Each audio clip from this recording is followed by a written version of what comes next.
Once upon a time, there was a powerful king who ruled over a vast kingdom. He was known for his strength, intelligence, and his ability to inspire and lead people with his natural calming influence.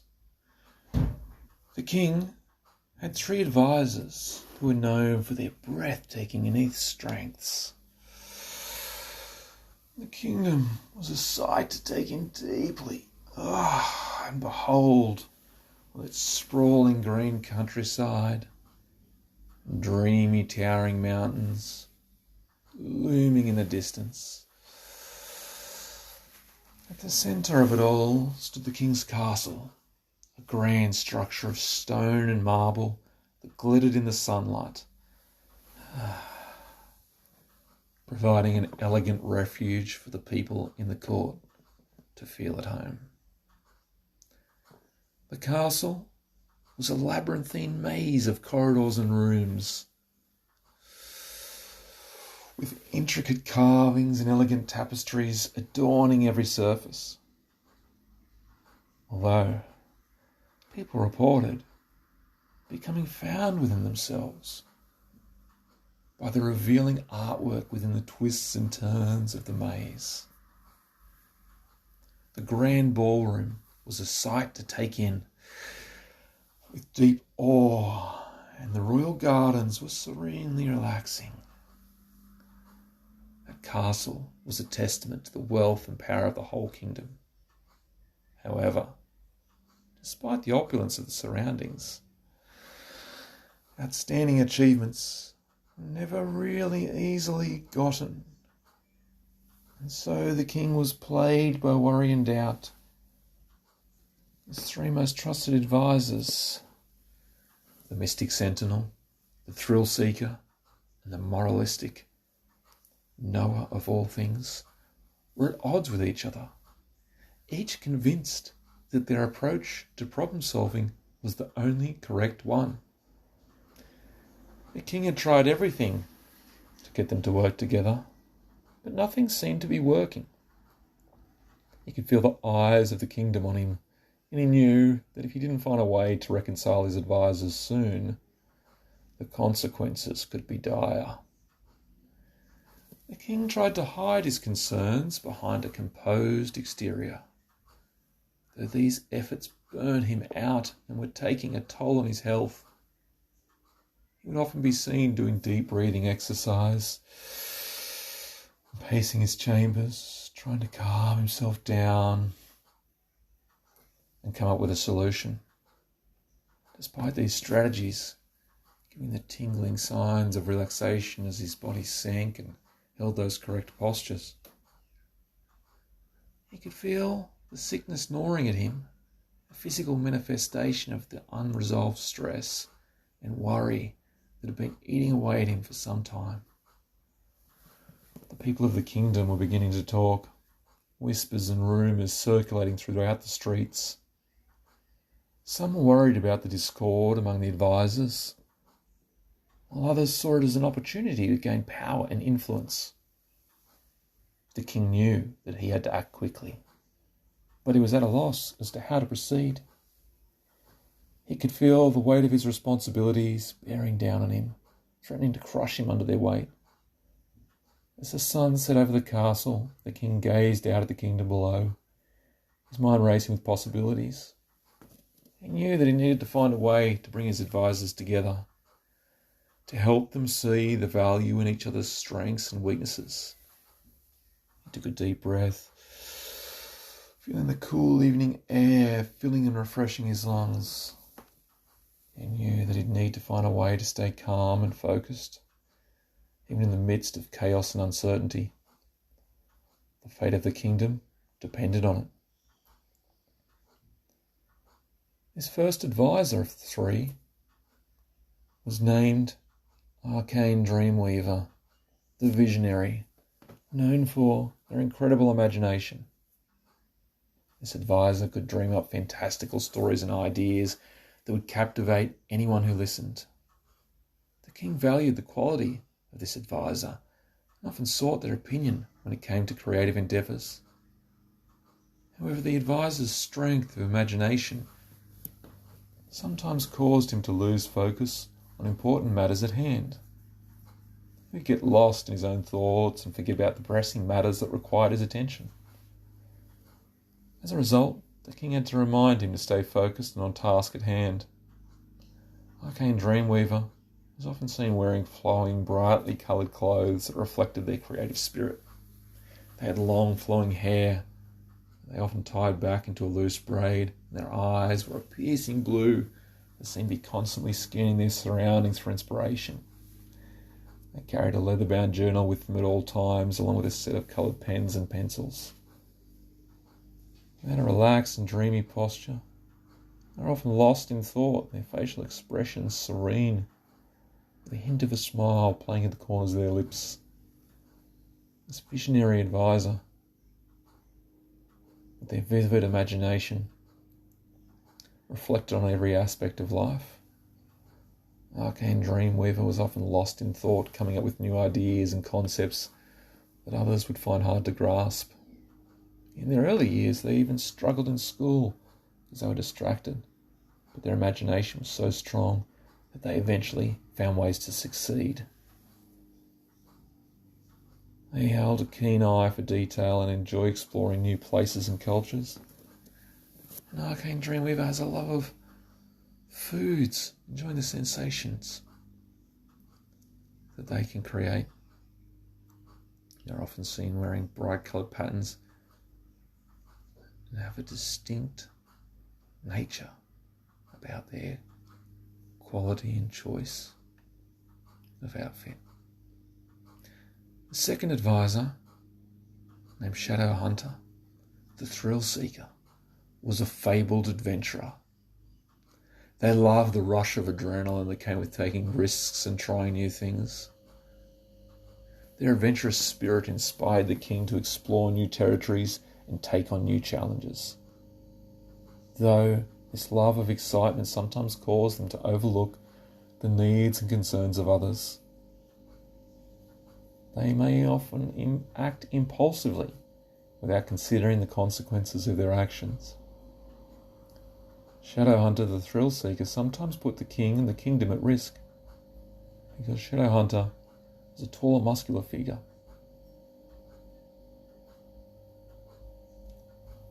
who at times didn't know their own strength. They're often seen wearing tight-fitting athletic gear that accentuates their powerful build. And short, untied back hair to support their chiseled jawline that gives almost intimidating prowess in their presence. Their eyes are a dark shade of brown that seem to be constantly scanning for the next adventure. They always had a backpack with anything they might need. Climbing gear, a first aid kit, or other tools necessitating their next adventure. They had a confident and alert posture, always ready for action, and their facial expression was serious and focused. This thrill seeker was always looking for excitement and adventure. Shadowhunter was naturally athletic and had a competitive streak that drove them to succeed. They've got a history of taking some risks, and they've learned to channel that energy into sports or other physical activities. They have lots of love for the feeling of wind in their hair and the sensation of cool water on their skin. They enjoy listening to loud music sometimes and having a strong affinity for the smell of freshly cut grass and well-prepared food.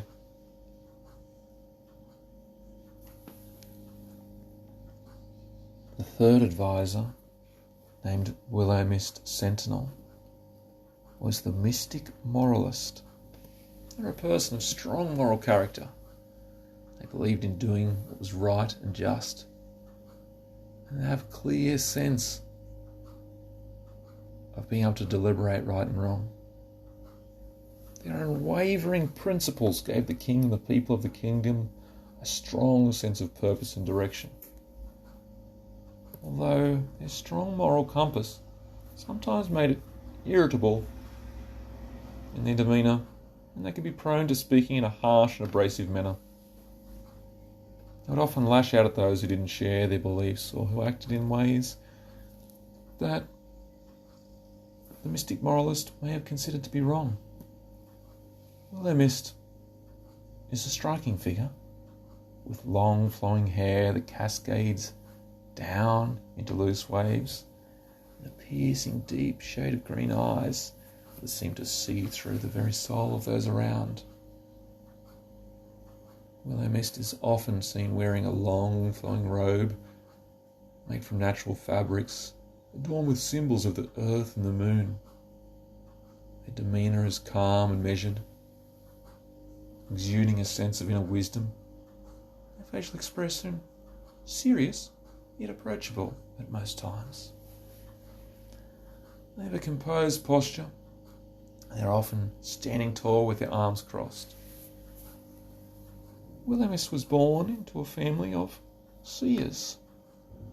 From a young age, she was trained in the ancient ways of wisdom and magic. They became known for their sharp intellect and ability to see the hidden connections between things. As Wilhelmist grew older, they began to develop their own unique approach to magic and spirituality, blending the old ways with modern knowledge and techniques, in their role as the mystic moralist advisor.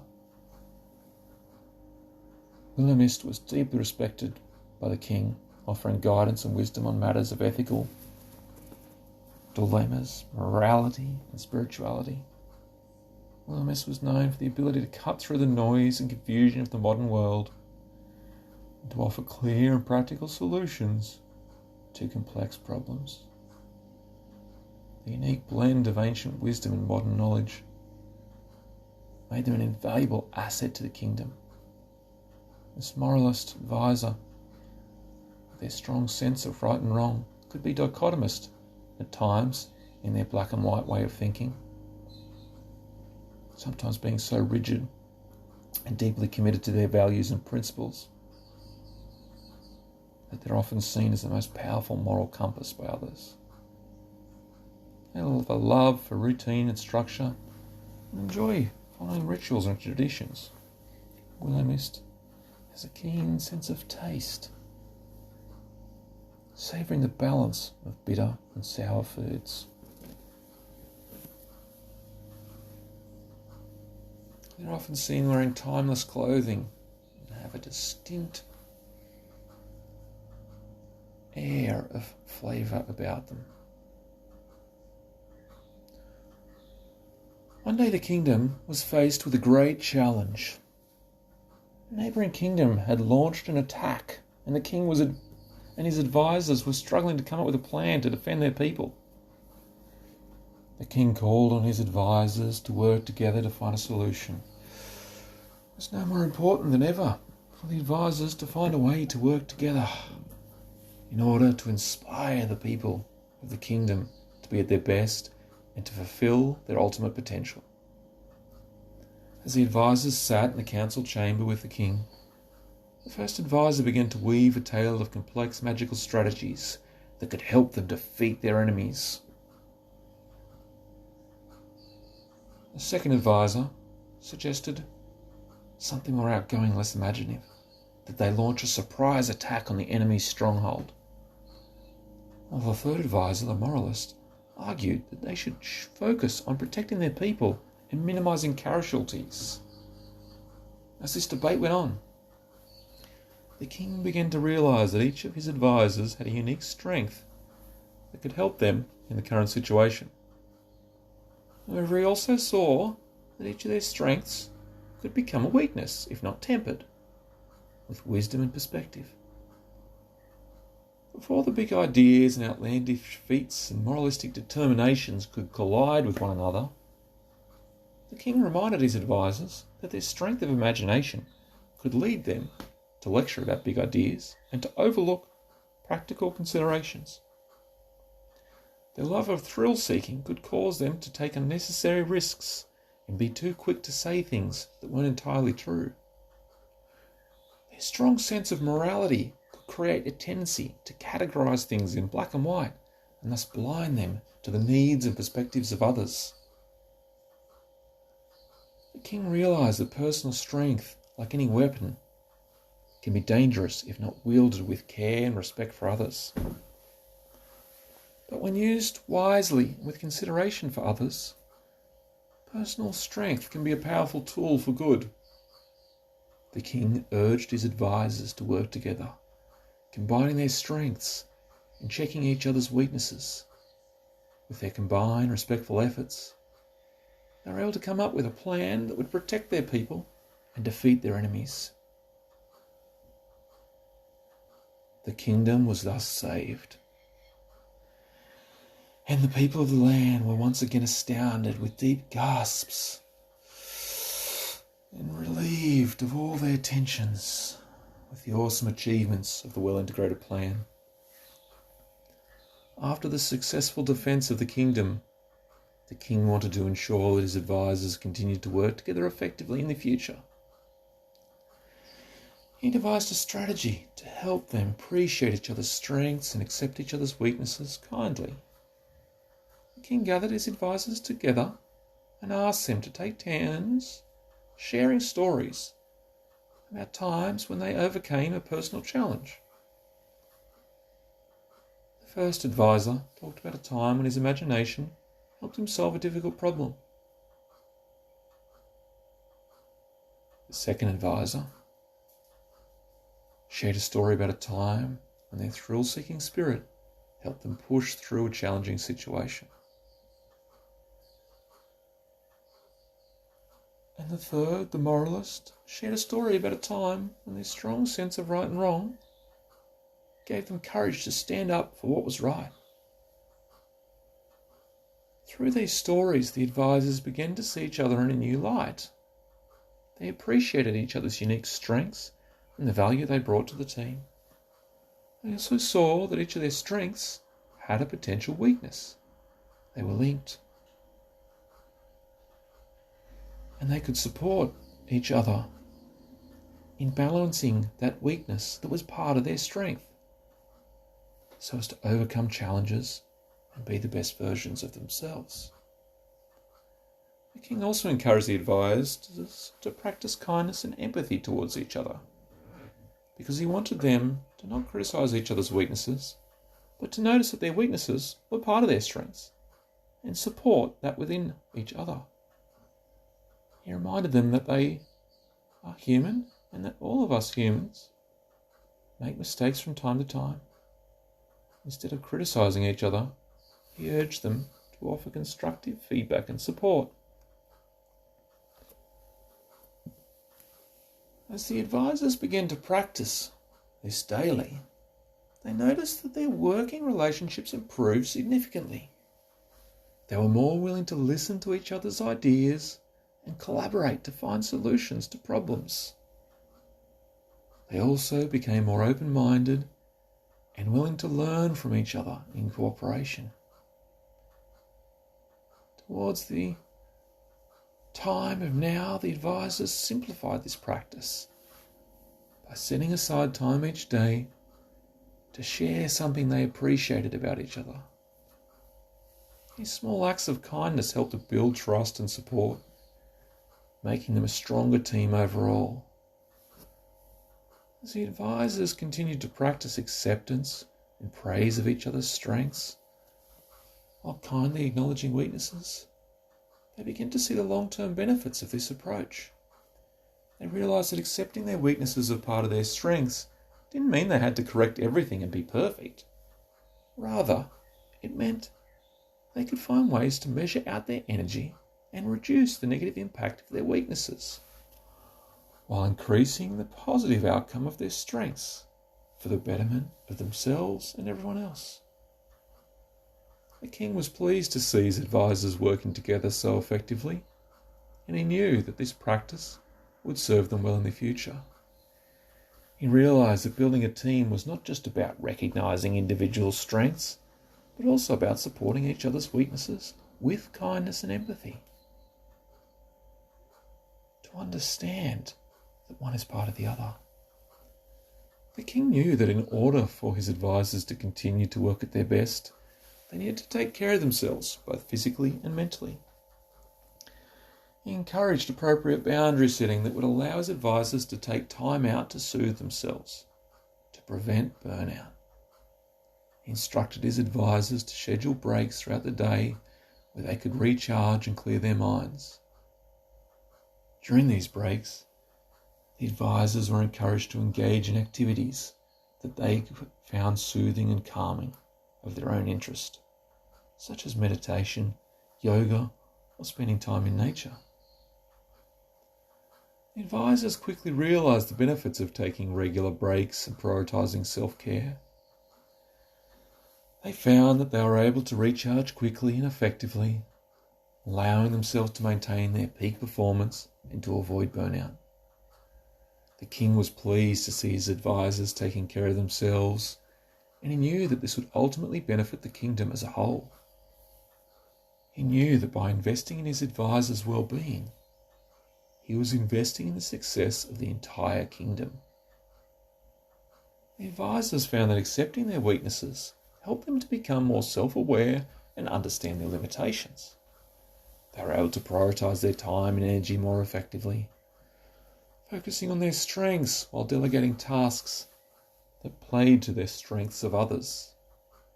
By doing this, the advisors were able to work together more efficiently, producing better results and achieving their goals more quickly. They also found that by accepting their weaknesses, they were more open to feedback and constructive criticism, which helped them to improve and grow, both personally and in their professional capacity as an advisor. Over time, they realised that accepting weaknesses as part of their strengths was a key factor in their success, because a strength is an exaggerated personal quality, so it's not possible without a corresponding weakness. They found that they were able to approach challenges with a more positive mindset by accepting their differences as gifts, knowing that they had the support of their team, that their weaknesses were not insurmountable obstacles at all. The advisors learned the importance of supporting each other's weaknesses with kindness and empathic understanding, accepting their limitations and prioritising self-care. These lessons allowed them to work together more efficiently, producing better results and approaching the challenges with a positive mindset. The king's commitment to his advisors' well-being not only benefited them individually, but ultimately led to the success of the kingdom. Now, each advisor was unique in their strengths and weaknesses, so each of them created their own relaxation strategies and their own daily stress management routines based on their interests, which suited them and helped them to function at their peak output and be their best self. The first advisor, Arcane Dreamweaver, the visionary, had a big, strong imagination and learned how to use visualization to manage stress, maintain focus, and bring their ideas to life. They developed a routine of taking a few minutes each day to visualize their goals and see the steps needed to achieve them, which made these big ideas more realistic and easier to explain to others in simple terms. Arcane Dreamweaver called this routine the Imagination Station, and they found it helped them to stay motivated and on track. They would close their eyes and imagine their goals in vivid detail, using all 5 senses to make it as real as possible. They could see the colours and shapes of their solution, feel the textures and the temperature, notice what it would sound like, and the voices surrounding that situation, the smells and scents, the tastes and the flavours of the air and the activity.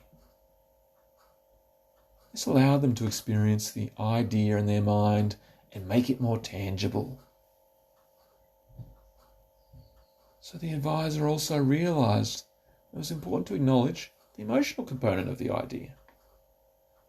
They would intentionally ask themselves how they felt about it, whether it made them happy, excited, or anxious. It helped them to understand their own motivations and potential barriers to making the idea a reality. They also reflected within the imagination station on other parts of their mind, like if they needed more information to research how the idea might work. They would identify any gaps in their knowledge or potential risks and find ways to address them. Once the advisor had imagined a clear vision of the idea and had addressed any potential roadblocks, they would then focus on the positives of why the idea would work, so that they wouldn't get clouded by negatives. And also check for reasons then to mitigate risks. Finally, the advisor would find a summarised way to share the other ideas, using clear and concise language that emphasise the benefits and potential outcomes. This helped them communicate their visions from the imagination station effectively to gain support from others. The next advisor, Shadow Hunter, the bold adventurer who had a love of thrill-seeking, found that physical exercise was the key to managing their stress and uncovering a deep strategy to be proud of their actions. This thrill-seeking advisor had a tendency to act impulsively and sometimes said things that weren't very true because they were too rushed. We began to learn how to gain a deeper understanding of bodily cues. They started paying attention to subtle things that came up in their body, like an increase in heart rate or tense muscles. And they used them as warning signs to slow down and think before acting. They balanced this with an exercise routine of high intensity, interval training, and they called it their Thrill Seekers Circuit. They found that this routine not only helped improve overall health, balance their energies, but also helped to stay in contact with the symptoms in their body that would give them the hints, like an internal alarm for when they needed to rein in their energy so that they could be proud of being their true self. An example, the thrill seeker noticed while doing their thrill seekers circuit that whenever they felt the urge to say something that might become a lie, their chest would tighten just a little. They would start to feel hot in the face or somewhere else. They realised that these were the bodily cues indicating that they were about to elaborate in an unhelpful way. And they started using this as a signal to slow down and think about another way to say what they needed to. This helped them become more in control of themselves and reduce their impulsive, energetic actions that could lead to half-truths.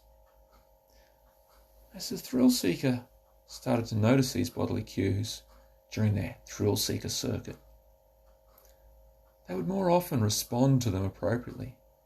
They began to feel a sense of love and appreciation for themselves, reducing their mistakes and acting more authentically to be true to themselves. They realised, in paying attention to these bodily cues, they were gaining more control over their actions and becoming truer to who they really were. Finally, the advisor, Willow Miss Sentinel, who had a strong sense of morality and an innate ability to reduce extensive information to practical dichotomous thinking, found that mindfulness exercises were the quickest way to rebalance stress levels, though they also needed something deeper to stay focused on the right direction. They developed a routine of meditation and called it the moral compass. This helped them to stay centered and focused, even in the face of difficult decisions and situations by building a mind palace to recharge from stress. Wilhelmus the moralist created a palace in their own mind that was well organised and structured to help them focus on their interests in a manner that took in all the details that they love to.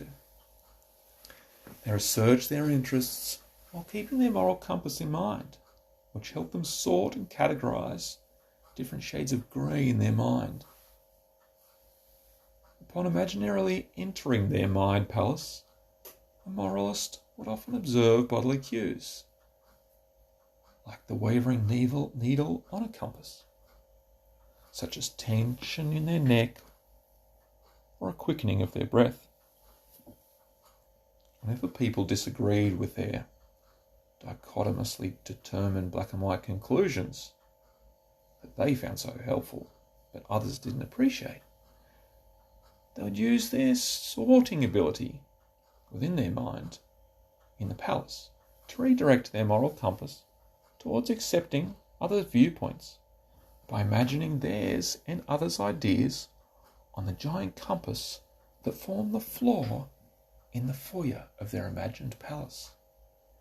Because just like a compass, the true north and the magnetic north have different directions depending on our frame of reference. The right answer can be different, dependent on whom we are and how we see things. They utilised all 5 senses to visualise different scenarios in their mind palace, from the sights and sounds of a conversation to the tastes and smells of different solutions, so that if necessary, they could find a way to steer others towards what is right, or if need be, to let it go once they'd made their point politely. The moralists realised that their rigid moral compass had caused them stress and tension in the past. So in Upgrade, it had possibly at times not been set to the right northerly aspect. Through the use of their mind palace, they learned to redirect their moral compass towards the greater good and accept the views of others. They found that by focusing on details and approaching challenges with an open mind, they were able to stay calm and composed, even when presented with differing opinions that may indeed not be right. In time, the moralist's mind palace became a haven of tranquility that they could retreat to whenever they needed to recharge. So that if the bodily cues they discovered on entering the imagined palace triggered them, like an external reminder, they could return there from their normal everyday life. These cues would remind them to return to their balance and experience their version of peace. They found that the techniques they developed, such as breathing and visualizing in this manner, helped them to manage their stress and remain focused on their goals. The moralist was able to line up all these ideas as elements in the directions that they each needed to go, and then find their own direction that they could choose, knowing that it would not be the same direction as others. The moralists learned to let go of situations that they could not control, knowing they had done their best to steer others towards what was right. In all, the moralist's mind palace was an invaluable tool that helped them manage stress and approach challenges with a clear and open mind. Their ability to redirect their moral compass towards the greater good allowed them to work more effectively with others and find solutions that were beneficial for everyone. As news of the advisor's successes spread throughout the kingdom, people began to seek their advice and expertise. The advisors were able to help people solve problems and find solutions by using their diverse perspectives and strengths. They worked together seamlessly, each bringing their own unique insights and abilities to the table. People of the kingdom found comfort in knowing they could rely on their advisors to guide them through difficult situations. Not only did people within the kingdom seek their advice, but people from other kingdoms also sought their advice. They came from far and wide to learn from the advisors' collaborative approach and their unique strengths and strategies. The advisors were able to teach them similar techniques that were tailored to their own personal needs and strengths. The advisors emphasised the importance of cherishing and supporting our weaknesses. They explained that by recognising and accepting one's weaknesses, individuals could learn to work with them and turn them into strengths. They told people to embrace their differences and to see them as strengths that could be leveraged for the betterment of themselves and others. People were amazed at how the advisors were able to work together seamlessly despite differences, so long as they remained balanced with their energies. They saw the benefits of collaboration and open-mindedness. They began to adopt these practices in their own lives. As a result, the kingdom developed daily strategies of calmness, and the whole became more collaborative, the people more supportive. A culture of open-mindedness developed. Towards the now advisors, successors served as examples to others.